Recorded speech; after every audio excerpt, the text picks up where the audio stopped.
Good morning, everyone. So I hope everybody is doing well and we're kind of back on track from being back from spring break. I hope we're still getting some sunshine now that the sun is a little bit out, and let's go ahead and get started on this lesson. So today we're going to talk about quantitative reasoning. So quantitative sounds like quantity, so we're going to be measuring quantities of things.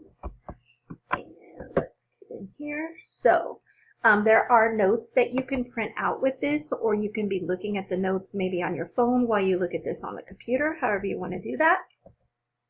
So a quantity is anything that can be counted or measured, and the value of that quantity has to have a measurement involved. So it's going to be both a number and a unit of measure. So like in geometry, if we were measuring something, we couldn't just say the answer was 10. We had to say the answer was 10 centimeters, 10 degrees, something like that.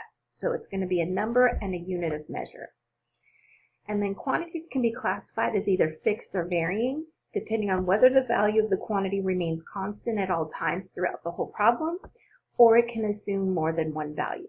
So that's what we're going to be discussing in this on these notes. So in this example, we're going to identify the quantity and its value, and then we're going to determine, is it fixed or is it varying? So question A says a radar gun clocks a car traveling at 68 miles per hour. So the quantity and its value, the quantity is 68 and the value is miles per hour.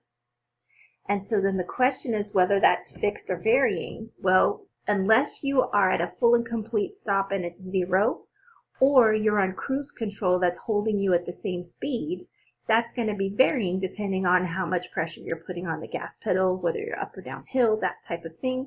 So your speed is typically varying. Looking at the second one, a quarter of a varsity water polo game lasts 7 minutes. So the quantity would be 7 and the value would be minutes. And then whether that's fixed or varying, every varsity water polo game has a 7-minute quarter, and so that would be a fixed value. It doesn't change depending on the game. We're not talking about tournaments. All right, so what I'd like you to do is take a moment to pause the video and answer questions 1 and 2. So I'll put those on the screen right now. I do have a 15-minute time limit on this video, so I'm going to move forward, but I'd like you to pause and think about these 2 questions and come up with those 2 answers. All right, so looking at question number 1, the current statewide minimum wage is $12 per hour. So the quantity is 12 and the value is dollars per hour. And so that's going to be remaining fixed until maybe the state Senate gets together or the state legislature gets together and changes it. So that's a fixed amount for minimum wage until somebody changes that.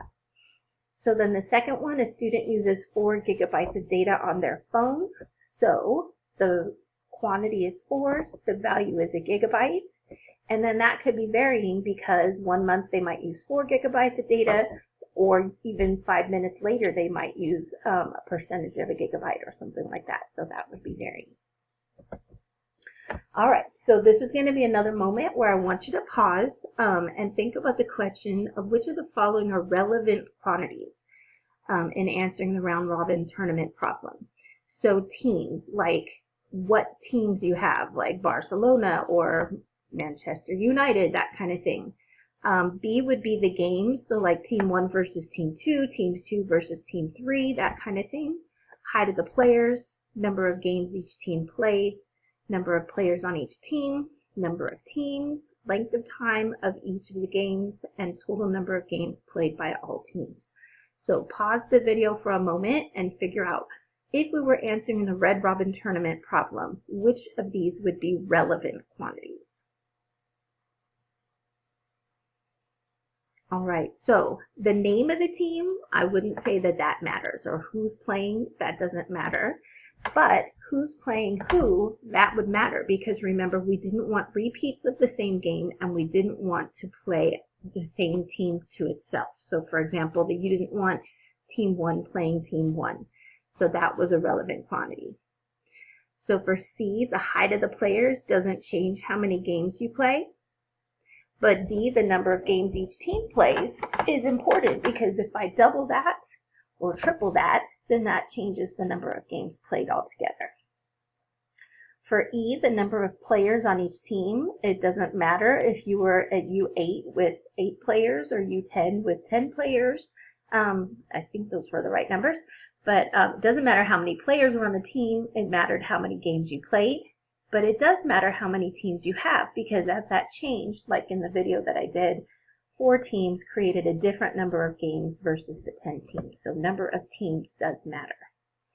The length of time of each game didn't matter. As you get older, the games get longer, but you still play the same number of games for the same number of teams.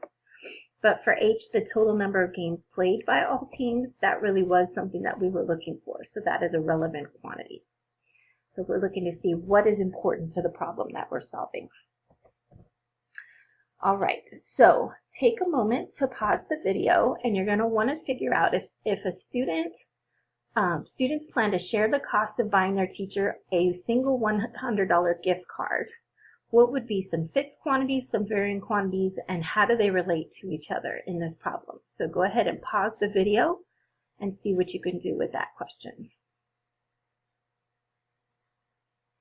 And so when the authors originally wrote this question, when it said what fixed quantities could be involved, their goal was for you to say that the card has to be worth $100, that we don't want the gift card to be anything other than that.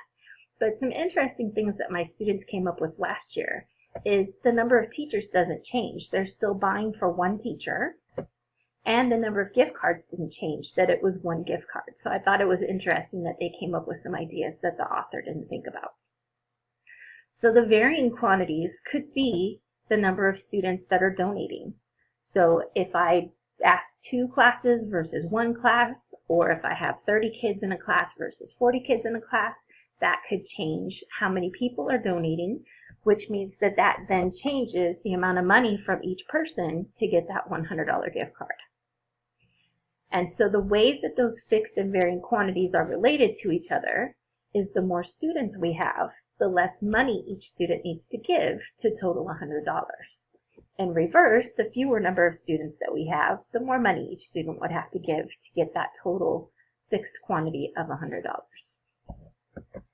All right, so showing you how this goes with the lesson for today, your worksheet is going to look something like this. And I apologize if it's a little bit blurry, but it says for each of the following, we're going to identify the fixed quantities, the varying quantities, and we're going to describe any relationships between the quantities that may arise. And so an employer plans to hire workers for a certain job that requires 120 hours of work to be completed, in which each worker will work the same number of hours. So take a moment to pause the video and see if you can identify what quantities are fixed, what quantities are varying, and the relationship between the two. All right, so looking at the fixed quantities, we came up with the total number of hours of work to be completed has to be exactly 120 hours, because it said that the certain job requires 120 hours of work to be completed. So that was the only fixed quantity we found. And then for varying quantities, we found that the number of workers could vary, and that the time each worker works to complete the job would vary. Now, each worker together would work the same number of hours, but that number of hours could vary. And so then how they relate to each other, we have a couple of options.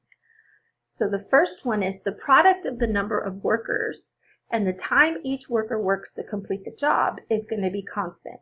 So if I have 6 workers, they would have to work 20 hours each to get the 120 hours of work completed.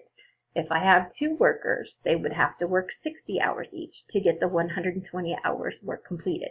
So the product of the number of workers times the number of hours that they worked is going to be constant. All right, so then the next thing, as I was talking about, the more workers you get, the less time each worker needs to work. So as the number of workers increases, the time each worker needs to work decreases proportionally, because their product has to be 120. And then as the number of workers decreases, the time each worker needs to work increases proportionally. So if you remember back to Algebra 2, we called that inversely proportional, that the number of workers is inversely proportional to the number of hours worked. All right, so this is going to be the idea of what your worksheets are like. And so pay attention to the Google Classroom to make sure that you know when that's due. Thanks, and I miss you all.